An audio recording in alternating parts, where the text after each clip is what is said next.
গাজীপুরের ইভিটেক্স অ্যাপারেলস পরিবেশ বান্ধব কারখানা হিসেবে সনদ পেয়েছে। এতে দেশে তৈরি পোশাক ও বস্তু খাতের পরিবেশ বান্ধব কারখানার সংখ্যা বেড়ে দাঁড়িয়েছে 249টি। ইভিটেক্স অ্যাপারেলস ইভেন্টস গ্রুপের একটি প্রতিষ্ঠান। এই গ্রুপের প্রতিষ্ঠাতা চেয়ারম্যান আনোয়ার উল্লাহ আলম চৌধুরী। তিনি তৈরি পোশাক শিল্প মালিকদের সংগঠন BGME এর সাবেক সভাপতি।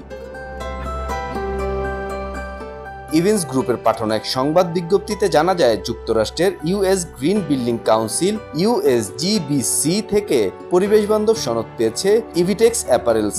প্রতিষ্ঠানটি লিড গোল্ড সনদ পেয়েছে। এই গ্রুপের আরেক প্রতিষ্ঠান ইভিটেক্স ড্রেস শার্ট গত বছর লিড প্লাটিনাম সনদ পেয়েছে।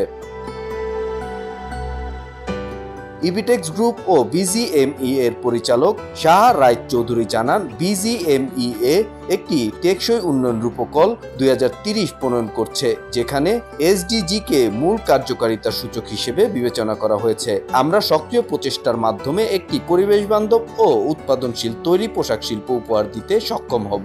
ইভেন্টস গ্রুপ সেই প্রতিকৃতিদের একজন হতে চায় যারা টেকসই উন্নয়নকে সামনে রেখে কাজ করবে।